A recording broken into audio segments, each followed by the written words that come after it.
नमस्कार मित्रांनो, सायराज वेल्थ क्रिएटर्समध्ये आपलं स्वागत आहे.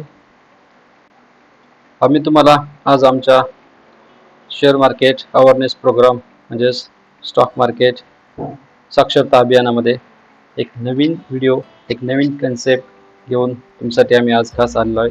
त्याच्यामध्ये जसं की सगळ्यांनाच एक प्रश्न पडलेला असतो की जर इंट्राडे करायचा किंवा शॉर्ट टर्म करायचे घ्यायचे असतील काही स्टॉक किंवा स्विंग स्ट्रॅटजीसाठी काही स्विंग ट्रेडिंगसाठी स्टॉक घ्यायचे असतील तर तो स्टॉक कुठला घ्यायचा, कधी घ्यायचा, कसा घ्यायचा, हा सगळ्यात मोठा प्रश्न असतो. तर त्यासाठीच आम्ही एक नवीन व्हिडिओ घेऊन आलो. त्याच्यामध्ये तुम्हाला इंट्राडे आणि स्विंग ट्रेडिंगसाठी स्टॉक्स कसे सिलेक्शन करायचं ते तुम्हाला सांगणार आहोत. चला तर स्टार्ट करूया.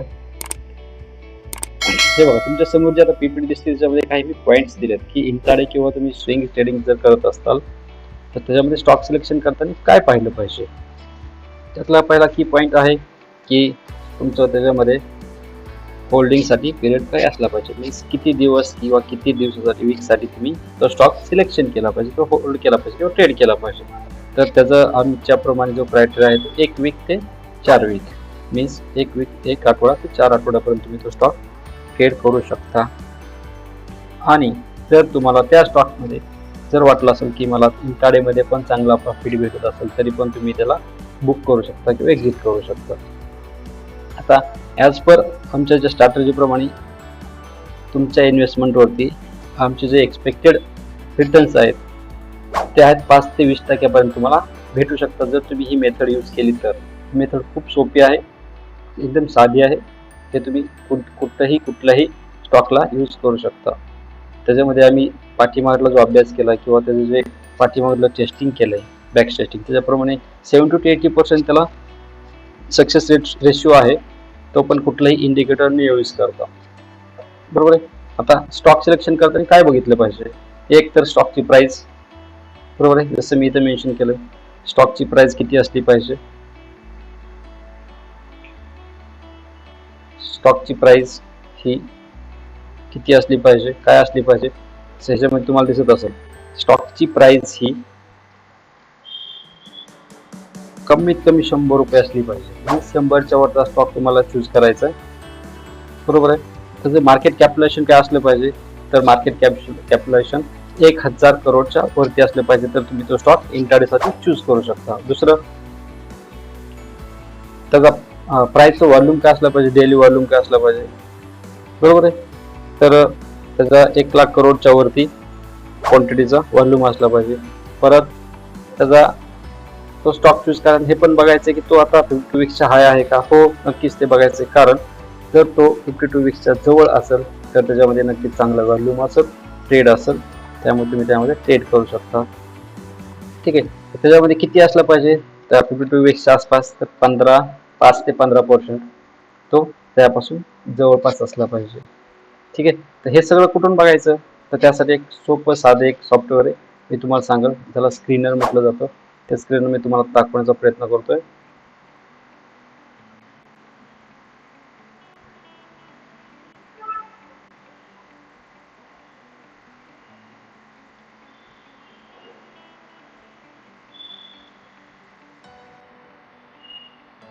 हे आहे एक स्क्रीनर.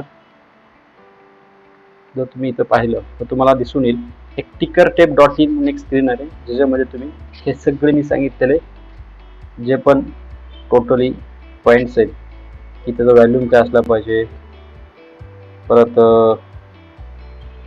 त्याचा 52 वीक्स हाय हा किती जवळपास असला पाहिजे, कॅपिटलायझेशन काय असलं पाहिजे, हे सगळं तुम्हाला इथं पाहायला भेटतं.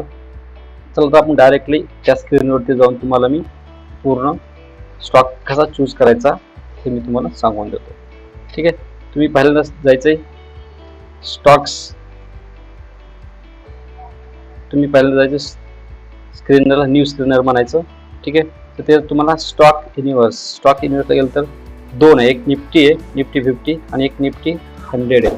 ते दोन्ही चूज करायचे होतं. त्याच्यामध्ये तुम्हाला 1000 करोडपेक्षा जास्त कॅपिटलायझेशन असले सगळे स्टॉक येतील. त्याच्यानंतर सेक्टरमध्ये कुठलाही प्रकारचा चेंज तुम्ही करायचा नाही आहे, तसंच राहू द्यायचं आहे. त्यानंतर मार्केट कॅप, जसं मी सांगितलं की मार्केट कॅप काय असलं पाहिजे, तर मार्केट कॅप मिनिमम 1000 करोडच्या पुढं असलं तरच तो स्टॉक आपण इंट्राडेला किंवा स्विंग ट्रेडिंगसाठी यूज करायचं आहे. त्यानंतर त्याची प्राइस काय असली पाहिजे ते पण मी सांगितलंय. प्राइस त्याची असली पाहिजे 100 रुपीज अँड अबाव. बरोबर आहे. आता इथे एक दुसरा एक पी रेशिओ आला, ह्याचं आपलं काही घेणं देणं त्यामुळे काढला. आता आपला नवीन एक फिल्टर ऍड करायचा आहे, ज्याला मी सांगितलं त्याचं व्हॉल्यूम काय असलं पाहिजे, प्राइस व्हॉल्यूम. बरोबर आहे. तर परत तुम्ही फिल्टरला चेक केल्यानंतर तुम्ही प्राइसला गेले. बरोबर आहे. तुम्हाला इथे बघा डेली व्हॉल्यूम म्हणून एक हे दिसल, स्क्रीनवर दिसल, फिल्टर दिसल, तो ऍड करायचा आहे. त्याच्यामध्ये डेली व्हॉल्यूम हा काय असला पाहिजे, हा 1 लाख करोड क्वांटिटीचा असला पाहिजे. त्यानंतर चौथा फिल्टर मी तुम्हाला काय सांगितलं की तो स्टॉक निफ्टी 50च्या त्या स्टॉकच्या हाय पासून 52 वीकच्या हाय पासून किती लांब आहे. बरोबर आहे. तर तो इथे केल्यानंतर तुम्हाला अजून एक फिल्टर दिसल की away from 52 weeks, away from 52 weeks percentage wise हा एक तुम्हाला चूज करायचा आहे. त्यानंतर एवढे स्टॉक तुम्हाला येतील, म्हणजे ऑलमोस्ट 90 स्टॉक आलेत, पण आपल्याला तेवढे पाहिजे तर नाही पाहिजे. त्यातला अजून एक फिल्टर तुम्हाला ऍड करायचा, तो खूप साधा सिंपल आहे की निफ्टीच्या मंथली रिटर्न्सपेक्षा त्या स्टॉकनी किती पर्सेंटेज वाईज रिटर्न दिले. त्यामुळे मी त्या निफ्टीच्या मंथली रिटर्नपेक्षा त्या स्टॉकनी किती रिटर्न दिले. तिथं बघा 1 मंथचे रिटर्न्स वर्सेस निफ्टी रिटर्न्स आहे, त्याला पण क्लिक करायचं आहे. त्यानंतर काही स्टॉक तिथं परत फिल्टर होतील. त्याच्यानंतर सगळ्यात महत्त्वाचा जो फिल्टर आहे तो काय असणार आहे तो पण सांगतो मी तुम्हाला. ॲक्च्युली इथं जे आहे ना निफ्टी 50च्या हाय पासून किती, तर नॉर्मली 5% ते 15%, तुम्ही 15 ते 20% तुम्ही यूज करू शकता. ते तुम्हाला स्टॉक फिल्टर करून इथे येतील. त्यानंतर रिटर्न्स जे आहेत तिथं पण तुम्हाला फिल्टर लावायचं आहे. एका महिन्यापासून जे एका महिन्याचे निफ्टी 50चे जे रिटर्न्स आहेत वर्सेस स्टॉकचे रिटर्न्स, इथं पण तुम्ही 5% ते 15% ते 20%चे तुम्ही घेऊ शकता. तर अजून फिल्टर होतील काही स्टॉक. त्याच्यानंतर सगळ्यात मोठा जो आहे तो आहे त्या स्टॉकचा बीटा काय असेल. बीटा इन द सेन्स निफ्टीच्या व्हॉलॅटिलिटीच्या अगेन्स्ट यांची व्हॉलॅटिलिटी काय आहे. तर तुम्ही खालचा जो फिल्टर आहे तो टेक्निकल इंडिकेटर्समध्ये जायचं आहे. त्यामध्ये 2 नंबरचा एक फिल्टर आहे बेटा म्हणून.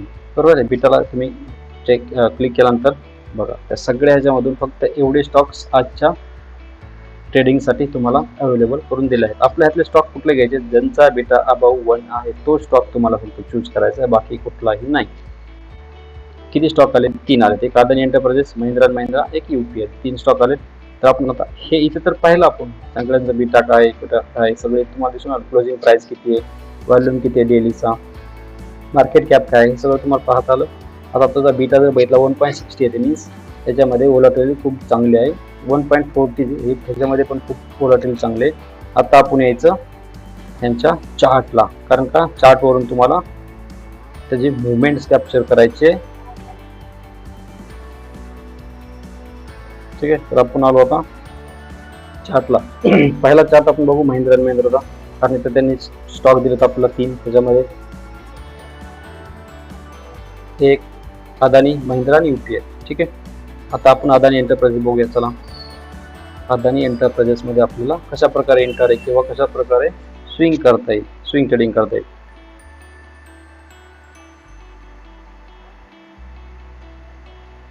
अदानी एंटरप्राइजेसचा आपण इथे जर चार्ट बघितला तर तुम्हाला हा चार्ट अशा प्रकारे दिसेल. हा 15 मिनिटाचा चार्ट असेल. मी मगाच ड्रॉ करून ठेवलं होतं हे, तरी पण तुम्हाला तुमच्या समजण्यासाठी हा सगळं रिमूव्ह करतो. तर तुम्हाला जायचं ह्याला डेली टाइम फ्रेमला. ज्यावेळेस तुम्ही डेली टाइम फ्रेम राहील त्यावेळेस ॲक्च्युअली त्याची मुवमेंट समजून तुम्हाला तो कुठल्या डायरेक्शनमध्ये कुठल्या ट्रेंडमध्ये काम करतो. ठीक आहे. जर तसं त्यांनी इथं अप मूव दिली होती, त्यानंतर एक डाऊन मूव दिली. आता तो परत एका साईडला स्टेबल होऊन अप साईडला चालला आहे. मीन्स हा आता अप ट्रेंडमध्ये काम करत आहे. त्यानंतर तुम्ही ह्याला एक 1 डेचे ह्याच्यावरून तुम्ही 1 तासाच्या टाइम फ्रेमला शिफ्ट करा. त्यामध्ये तुम्हाला काही गोष्टी लक्षात येतील की त्याचा ट्रेंड लक्षात येईल. आता आपण परत 15 मिनिटाच्या, कारण आपला इंट्राडे आणि स्विंग दोन्ही पण बघायचे. तर 15 मिनिटाच्या चार्ट फ्रेमला जायचं. हा त्याचा आपण केलेला काही चार्टचा अभ्यास. तर स्टार्टिंगला बघायचं काय की त्या स्टॉकचा सपोर्ट आणि रेसिस्टन्स कुठं आहे. चला अप साईडला जवळचा त्याला रेसिस्टन्स जर बघितला आपण तर एक हा आहे जो आहे 2141. जर खालच्या साईडला जर सपोर्ट बघितला तर तो हा पकडू आपण, तो आहे 2077. मीन्स स्टॉक जर ह्या प्राइसच्या वरती गेला तर तुम्ही त्याला इंट्राडेसाठी किंवा स्विंगसाठी तुम्ही त्याला ट्रेडिंगसाठी घेऊ शकता. काय होऊ शकतं, हा स्टॉक मे बी इथे येईल, थोडासा पुलबॅक करत आणि परत एक स्विंग देऊ शकतो, किंवा तो स्टॉक डायरेक्टली इथे येईल, थोडा पुलबॅक देईल, नंतर वर जाईल. बरोबर आहे. किंवा असं पण होऊ शकतं, तो स्टॉक इथपर्यंत येईल, एक सपोर्ट घेईल आणि मग नंतर वरती जाईल. तुम्ही ह्याच्या सपोर्ट आणि रेसिस्टन्स प्रमाणे त्याला ट्रेड करू शकता. अधिक एक, जर तो स्टॉक खालच्या सपोर्टला जर ब्रेक करत असेल तर तुम्ही ह्या प्रकारे पण ट्रेड घेऊ शकता, तुम्ही त्याला सेल करू शकता. बरोबर आहे. हा झाला एक स्टॉक. त्यानंतर दुसरा त्यांनी सांगितलं होता महिंद्रा अँड महिंद्रा. हा हाय बीटा स्टॉक मी तुम्हाला दाखवतोय, त्याच्यामध्ये तुम्ही इंट्राडे किंवा स्विंग ट्रेडिंग करू शकता. सेम हा पण स्टॉक आता 52 वीक त्याचा हाय 979 आहे, आता चालू 94904. मीन्स तो पण आता हायच्या आसपास आहे. तर त्याचा हाय कुठे आहे, त्याचा जवळचा रेसिस्टन्स कुठे आहे, हाय ड्रॉ करा. त्याचा खालचा सपोर्ट बघा जो त्याच्या जवळचा असेल, तो एक हाय त्याला आपण ड्रॉ करू. ते मीन्स हा जर 908च्या वरती गेला तर तुम्हाला 8930चा 893चा स्टॉप लॉस लावून त्याला बाय करायचं. टार्गेट काय असेल, जेवढा तुमचा स्टॉप लॉस असेल त्याच्या ऑलमोस्ट डबल 15 पॉईंटचा आहे, त्याच्या ऑलमोस्ट डबल तुम्ही त्याचा टार्गेट ठेवा. मग ते इंट्राडे असेल किंवा स्विंगसाठी मीन्स इथून 30 पॉईंट्स. बरोबर आहे. 30 पॉईंट्स मीन्स ऑलमोस्ट ते येत होतो, तो तुझा हाय होता कधीचा, हा हाय आहे इथला, हे त्याचं टार्गेट असेल जर त्यांनी 908 ब्रेक केला अपसाईडला तर. ओके. त्यानंतर त्यांनी तिसरा स्टॉक दिला आपल्याला UPL, ज्याच्यामध्ये हाय बीटा होता. UPL पण आपण पाहून घेऊ. सेम तो पण स्टॉक डाऊन ट्रेंडला होता, त्यानंतर ट्रेंड चेंज केला, आता अप ट्रेंडला तो ट्रेड करतोय. सेम त्याच्यामध्ये पण तेच आहे. तुम्हाला काय करायचं आहे, एक कुठला तरी रेसिस्टन्स बघायचा आहे, त्याच्यावरती त्याला ट्रेड घ्यायचा आहे. मीन्स तो आता त्याचा लाईफ टाईम हाय होता, 52 वीक्स हाय होता 864, आता तो ट्रेड करतोय 812. मीन्स तो पण आता त्याच्या ब्रेकआउटच्या जवळपास आलेलाच आहे. ठीक आहे. आता ह्याचं टार्गेट आणि स्टॉप लॉस कसा असेल किंवा तो कसं काम करेल, तर समजा त्यांनी उद्याच्याला एका रेसिस्टन्सला रेसिस्ट केलं, खाली आला तर तो तुम्ही सोडून द्या किंवा त्याला सेल करा इथपर्यंत. नंतर तो असं करू शकतो, तो इथं आल्यानंतर एक अपस्विंग पण घेईल थोडीशी, किंवा तो इथून वरती जाईल, थोडासा खाली येईल, मग नंतर पण वरती जाऊ शकतो. त्यामुळे ह्याच्याकडे पण लक्ष द्यायचं आहे. त्याचा स्टॉप लॉस आणि टार्गेट काय असणार आहे, सेम जो त्याचा खालचा सपोर्ट आहे 40 रुपयाचा, त्याचा ऑलमोस्ट 1.5 किंवा 2 एवढं तुमचं टार्गेट असलं पाहिजे. मीन्स इथून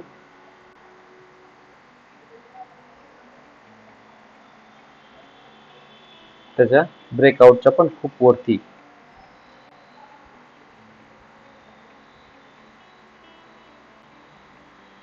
ऑलमोस्ट 873 पर्यंत, म्हणजे त्याचा जो लाईफ 52 वीकचा आहे त्याच्यावरती. ठीक आहे.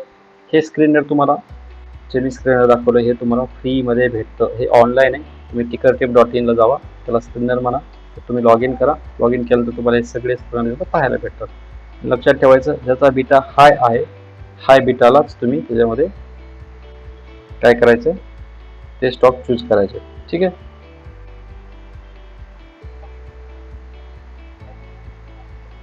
ठीक आहे. ही एक आमची स्ट्रॅटेजी. जर तुम्हाला हा व्हिडिओ आवडला असेल तर नक्कीच चॅनलला जाऊन सबस्क्राईब करा, बेल बटनला क्लिक करा. चल नंतर भेटूया आपण नवीन व्हिडिओमध्ये एका नवीन टॉपिकमध्ये घेऊन. धन्यवाद. थँक्यू.